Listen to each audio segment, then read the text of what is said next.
चॉकलेटी बहू। सुनीता जी की बहू की उम्र अब लगभग 37 साल की हो चुकी थी, लेकिन दिखने में अब भी वो किसी 22 साल की लड़की की तरह खूबसूरत लगती थी। सुनीता जी की बहू का नाम था अवनी। अवनी की खूबसूरती देखकर मोहल्ले की सारी औरतों को उससे जलन होती थी। 37 साल की उम्र में भी अवनी काफी चॉकलेटी लगती थी और इसकी वजह से उसका पति अनिरुद्ध काफी खुश रहता था। अरे अवनी, हमारी पड़ोसन कल कह रही थी, सुनीता जी आपकी बहू को देखकर तो लगता ही नहीं कि 37 की हो गई है। हो सकता है मम्मी जी उनकी बहू 27 साल की उम्र में भी 37 की लगने लगी है, इसीलिए बेचारी को आपसे जलन हो रही होगी। वैसे बहू, मैं किसी से कहूंगी नहीं, लेकिन एक बात तो बता, तुम्हारी इस जवानी का राज क्या है? क्या बताऊं मम्मी जी, आप तो जानती ही हैं, मेरे पापा की चॉकलेट की दुकान थी।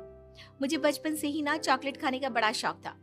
और एक बात बताऊं, मैंने अपने बेडरूम में एक बड़े से बॉक्स में बहुत सारी चॉकलेट रखी हैं और रोज कम से कम 4 चॉकलेट खाती हूँ। बस इसी की वजह से मैं इतनी चॉकलेटी और खूबसूरत दिखती हूँ।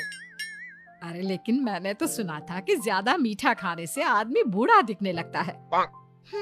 ये सब कहने की बातें हैं। चॉकलेट खाने से तो इंसान मीठा मीठा बोलता है और खूबसूरत दिखता है। लेकिन आप किसी से कहना मत सासू माँ। अगले दिन जब सुनीता जी अपने पड़ोस की औरत से मिलती है तो उनकी पड़ोसन फिर से वही सवाल करती है। अरे सुनीता जी बताइए तो सही, आखिर आपकी बहू इतनी चॉकलेटी कैसे दिखती है? कल देखा था मैंने, ब्राउन कलर की साड़ी पहनकर बिल्कुल चलती फिरती चॉकलेट नजर आ रही थी। वैसे मैंने अपनी बहू से पूछा था। अब देखो, उसने ना मुझे किसी को बताने से मना किया है, लेकिन तुम मेरी सहेली हो इसलिए बता देती हूँ। अरे हाँ हाँ बताओ ना सुनीता बहन, मैं भी उसका नुस्खा अपना लूंगी और जवान दिखने लगूंगी। और मेरी बहू, वो तो 27 साल की उम्र में ही बूढ़ी होने लगी है, फिर देखना अपनी बहू से भी ज्यादा खूबसूरत दिखूंगी। मेरी बहू ने बताया था कि वो भर भर के चॉकलेट खाती है, लेकिन देखो तुम किसी को बताना मत। हाँ। जवान और खूबसूरत दिखने के चक्कर में सुनीता और उसकी पड़ोसन दोनों मिलकर खूब चॉकलेट खाने लगते हैं, लेकिन ये बात वो दोनों किसी को नहीं बताती। कुछ दिनों से पैर में बहुत दर्द हो रहा है। हाँ, मेरे भी पैर बहुत दुखते हैं। जब से चॉकलेट खाना शुरू किया है तब से ही ऐसा हुआ है। जवानी तो दूर, मेरे तो चेहरे की स्किन लटक कर नीचे आ गई है। कुछ दिनों के बाद, अनिरुद्ध बेटा, मैं डॉक्टर से ब्लड शुगर चेक करवाने गई थी, मुझे तो डायबिटीज हो गई है। मम्मी, लेकिन कुछ दिन पहले तो आप बिल्कुल ठीक थी, अचानक आपको डायबिटीज कैसे हो गई? अब तो मीठा भी कम खाती हैं। हाँ हाँ, मैं कहाँ मीठा खाती हूँ, लेकिन पता नहीं डायबिटीज कैसे हो गई। सुनीता अपने बेटे अनिरुद्ध से चॉकलेट खाने वाली बात को छुपा लेती है और अपनी पड़ोसन सहेली के पास जाती है। अरे क्या बताऊं बहन, चॉकलेट खाने के चक्कर में जवानी तो आ नहीं रही, डायबिटीज की बीमारी लग गई। हाय रे, मेरे साथ भी यही हुआ। मैं अभी डॉक्टर से शुगर चेक करवा के आई तो पता चला कि डायबिटीज आ गई है। अरे भगवान भला करे तुम्हारी बहू का, जिसने हमें चॉकलेट खाने की सलाह दी। अरे लेकिन मेरी बहू ने कब कहा कि हमें चॉकलेट खानी चाहिए? उसने तो ये बताया था कि वो चॉकलेट खाती है। लेकिन अब हम क्या करें, हम दोनों तो जवान दिखने के चक्कर में बीमारी की चपेट में आ गए। तुम कहो तो मैं अपनी बहू से ही इसका इलाज पूछ लेती हूँ। अरे वो तो इतना चॉकलेट खाती है, उसे भी तो डायबिटीज हुई होगी ना, तो वो भी तो अपना ध्यान रखती होगी। अरे रहने दो, तुम्हारे चक्कर में लेने के देने पड़ जाएंगे। जानती हो, हमारे मोहल्ले की सारी औरतों को डायबिटीज हो गई है। अरे लेकिन उन्हें कैसे डायबिटीज हो गई? यह कोई छूत की बीमारी थोड़ी ना है। बुरा मत मानना, वो तुम्हारी बहू का जवान दिखने वाला नुस्खा मैंने उन सबको भी बता दिया था। हाय रे, ये क्या कर दिया तुमने? मोहल्ले की सारी औरतों को मीठे की बीमारी लगा दी। अरे लेकिन अब क्या होगा ये बताओ। होना क्या है, जवानी तो दूर, अब बुढ़ापा जल्दी आ जाएगा। और फिर अगले दिन, मम्मी जी, मैंने सुना आपकी शुगर बहुत हाई आई है। हाँ बहू, अब मैं बीमार ही रहूंगी, पूरी जिंदगी ऐसे ही कटेगी। अरे मम्मी जी, लेकिन आपने 5G बहू। सुमित्रा जी का बेटा था अमित और बहू का नाम था अमृता। सुमित्रा जी की बहू की बातें सुनकर ऐसा लगता था कि जैसे वो बहुत इंटेलिजेंट है, क्योंकि उससे कभी भी कोई भी सवाल पूछो फट से जवाब दे देती थी। अरे भाई, उसके जवाब से तो गूगल भी पीछे रह जाता था। और इसलिए कम से कम सुमित्रा जी के घर में तो किसी को भी गूगल की जरूरत ही नहीं पड़ती थी। जब भी घर में कोई बात चलती, कोई कुछ भी कहता, तो अमृता फट से कह देती, ये तो मेरे साथ भी हुआ था, मुझे इसके बारे में सब मालूम है। एक दिन सुमित्रा जी अमित और अपनी बहू अमृता के साथ अमित के बुआ जी, फूफा जी यानी कि मुकेश और उर्मिला जी के यहाँ पर मिलने के लिए गए। अरे बहुत अच्छा किया अमित बेटा, इतने दिनों के बाद आए हो तुम। हाँ सुमित्रा भाभी, कभी तो आ जाया करिए अपने बच्चों को लेकर। आपकी बहू के आने से तो हमारे घर में भी रौनक आ गई है।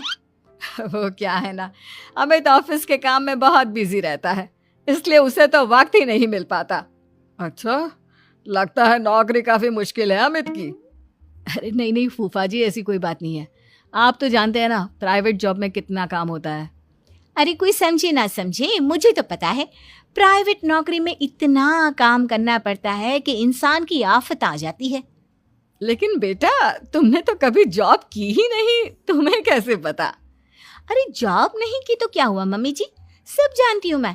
सबसे पहले ऑफिस में जाओ, वहां पर अपनी एंट्री डालो, उसके बाद दिन भर सिस्टम पर बैठकर काम करो। चारों तरफ कैमरे लगे होते हैं, आप अपनी नजर इधर की उधर नहीं कर सकते। उसके बाद दिन भर बॉस की चिक चिक सुनो, वो अलग से। यही सब होता है, मुझे ना सब पता है। अरे बहू रानी तो काफी इंटेलिजेंट है, हर बात की खबर है इसको। थोड़ी देर बाद, अब देखिए सुमित्रा भाभी, इतने दिनों के बाद आई हैं आप, खाना खाकर ही जाना, ऐसे तो मैं आपको जाने नहीं दूंगी। वैसे बुआ जी, खाने में क्या बनाया है? वो क्या है ना बेटा, आज तुम्हारी बुआ जी की तबीयत थोड़ी ठीक नहीं थी, इसलिए हमने सोचा कि जब तुम लोग यहाँ आ जाओगे तो बाहर से खाना मंगवा लेंगे और साथ में बैठकर खाएंगे। लेकिन बस प्रॉब्लम इतनी सी है कि मुझे बाहर से खाना ऑर्डर करना नहीं आता। सोचा जब अमित आएगा तो उसी को बोल दूंगी। अरे मुझे आता है ना, मैं कर देती हूँ ऑर्डर। बताइए क्या क्या मंगाना है आपको? इटालियन, कॉन्टिनेंटल, इंडियन, पंजाबी, सब पता है मुझे। क्या बात है बहू, क्या घर में भी खाना रोज बाहर से ऑर्डर करती हो? अरे नहीं नहीं नहीं बुआ जी, ऐसी कोई बात नहीं है, बस मुझे ना सब पता है। कोई बात नहीं अमृता, मैं अपने फोन से ऑर्डर कर देता हूँ। अरे क्या बात है, आजकल ऑनलाइन डिलीवरी पर कोई ऑफर नहीं चल रहा है, वरना काफी पैसे बच जाते। कैसी बात करते हैं अमित, मैं कह रही हूँ ना मुझे सब पता है। मुझे एक बहुत अच्छा ऑनलाइन डिलीवरी वाला मालूम है, जहाँ पर 50% ऑफ मिल जाएगा। और आज तो वैसे भी फ्राइडे है ना, फ्राइडे को तो उस पर 50-70% ऑफर मिलता ही मिलता है। अरे क्या बात है, इसके बारे में तो मुझे पता ही नहीं था।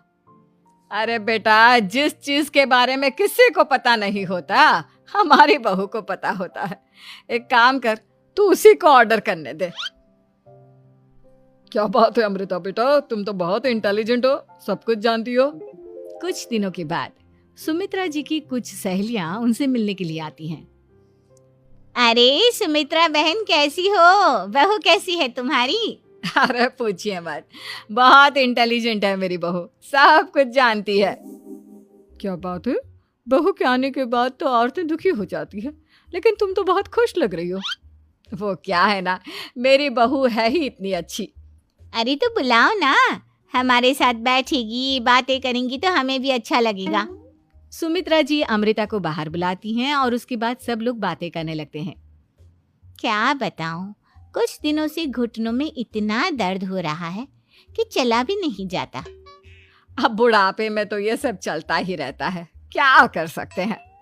आंटी जी, आप योगा करिए, योगा और साथ में ना काले तिल खाया करिए, आपके घुटनों का दर्द भाग जाएगा। लेकिन तुमको ये सब कैसे पता बेटा? अरे मेरे भी घुटनों में दर्द होने लगा था, मैंने योगा किया और काले तिल के साथ गुड़ मिलाकर उनके लड्डू बनाकर खाए, एकदम ठीक हो गए हैं मेरे पैर। अमृता, ये तुम क्या कह रही हो, इतनी कम उम्र में तुम्हारे। कहानी सच्ची मित्रता। गांव में एक 12 साल का लड़का आर्यन रहता था। वह पढ़ाई में तेज और दोस्तों में लोकप्रिय था। उसकी एक विशेष दोस्ती थी सिया से, जो उसके पड़ोस में रहती थी। सिया बहुत समझदार और बुद्धिमान थी और दोनों की दोस्ती गांव के दूसरे बच्चों के लिए मिसाल बन गई थी। एक दिन गांव में एक नया लड़का विक्रांत आया। वह शहर से था और नए माहौल में घुलने मिलने में कठिनाई महसूस कर रहा था। आर्यन और सिया ने उसे अपने साथ खेल में शामिल किया।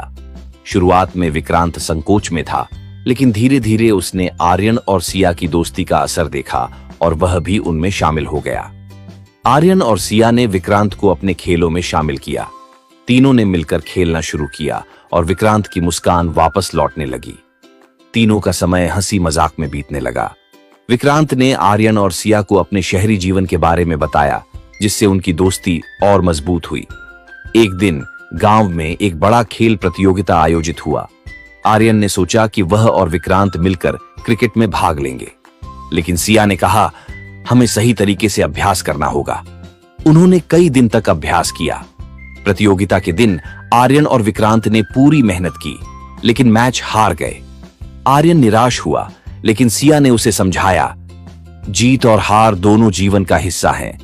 महत्वपूर्ण है कि हमने साथ में खेला और कोशिश की।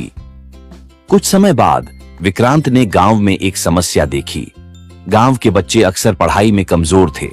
विक्रांत ने आर्यन और सिया से कहा, हमें कुछ करना चाहिए। उन्होंने एक अध्ययन समूह बनाया, जिसमें वे बच्चों को पढ़ाने लगे। धीरे धीरे गांव के बच्चे पढ़ाई में अच्छा करने लगे। सभी ने उनकी मेहनत की सराहना की। यह देखकर विक्रांत को खुशी हुई और उसने महसूस किया कि सच्ची मित्रता न केवल अपने लिए बल्कि दूसरों के लिए भी होती है। एक दिन गांव में एक त्योहार आया। सभी बच्चे मिलकर तैयारी कर रहे थे। विक्रांत को एक ऐसा काम सौंपा गया जो बहुत मुश्किल था। उसे एक नृत्य प्रदर्शन का नेतृत्व करना था, लेकिन कुछ दिन पहले विक्रांत बीमार पड़ गया। आर्यन और सिया ने विक्रांत का ख्याल रखा। वे न केवल उसकी मदद करते रहे, बल्कि उन्होंने नृत्य की भी पूरी तैयारी की। जब त्योहार का दिन आया, विक्रांत ने अपनी बीमारी के बावजूद प्रदर्शन में हिस्सा लिया। उन्होंने तीनों ने मिलकर शानदार प्रदर्शन किया और सबने उनकी सराहना की। इस अनुभव ने विक्रांत को सिखाया कि सच्ची मित्रता में एक दूसरे का सहारा देना कितना महत्वपूर्ण है। आर्यन और सिया ने उसे प्रेरित किया कि कठिनाइयों का सामना कैसे करना है। जैसे जैसे समय बीतता गया, आर्यन, सिया और विक्रांत ने मिलकर कई नई गतिविधियों की योजना बनाई। उन्होंने खेलों में भाग लिया, नाटक किए और समाज सेवा की। उनकी मित्रता और मजबूत हो गई थी। कुछ साल बाद जब सभी बड़े हो गए, आर्यन ने फैसला किया कि वह अपने गांव में एक स्कूल खोलेगा। सिया और विक्रांत ने उसका साथ देने का वादा किया। तीनों ने मिलकर एक नई शुरुआत की। वे समझ गए थे कि सच्ची मित्रता केवल साथ रहने में नहीं, बल्कि एक दूसरे का सहारा बनने में है। उन्होंने गांव के बच्चों के भविष्य के लिए एक मिसाल स्थापित की। इस कहानी से यह सीखने को मिलता है कि सच्ची मित्रता का मतलब केवल मजे करना नहीं है, बल्कि मुश्किल समय में एक दूसरे का साथ देना है। मित्रता में सहानुभूति, समझ और एक दूसरे की मदद की भावना होती है, जो जीवन को और भी खूबसूरत बनाती है।